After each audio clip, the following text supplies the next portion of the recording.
ಮುಂದೆ BJP ಮತ್ತು JDS ಸರ್ಕಾರ ಬರೋದು ಅಷ್ಟೇ ಸತ್ಯ.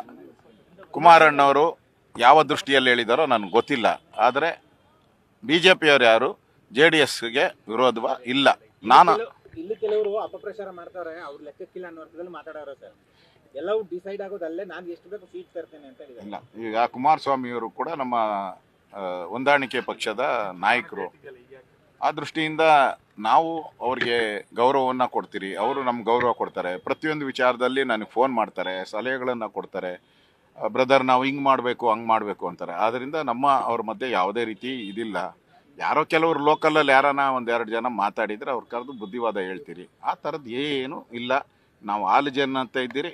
ಮುಂದೆ ನಮ್ಮದೇ ಸರ್ಕಾರ ಬರೋದು, BJP JDS ಸರ್ಕಾರನೇ ಬರೋದು, ಡೌಟೇ ಇಟ್ಕೊಂಬೇಡಿ. ಅವರು ಸೀಟ್ ನಾ ತಗೊಂಡು ಬರ್ತೀನಿ, ನೀವು ಸಂಘಟನೆ ಮಾಡಿ ಅಂತ ಹೇಳಿ ಅವ್ರ ಕಾರ್ಯಕರ್ತರಿಗೆ ಏನು ಮೆಸೇಜ್ ಕೊಡಬೇಕು ಅದನ್ನು ಕೊಟ್ಟಿದ್ದಾರೆ. ಅವರು ಅದು ಧರ್ಮ, ಅದನ್ನು ಕೊಟ್ಟಿದ್ದಾರೆ. ನಮ್ಮ ಪಾರ್ಟಿಗೆ ನಾವೇನು ಕೊಡಬೇಕು ಆ ಮೆಸೇಜನ್ನು ನಾವು ಕೊಡ್ತೀರಿ. ಆದರೆ ನಾವಿಬ್ಬರು ಒಟ್ಟಿಗೆ ಇದ್ದೀರಿ, ಮುಂದೇನು ಒಟ್ಟಿಗೆ ಇರ್ತೀರಿ, ಮುಂದೆ ಚುನಾವಣೆಯನ್ನು ಒಟ್ಟಿಗೆ ಗೆಲ್ತೀರಿ.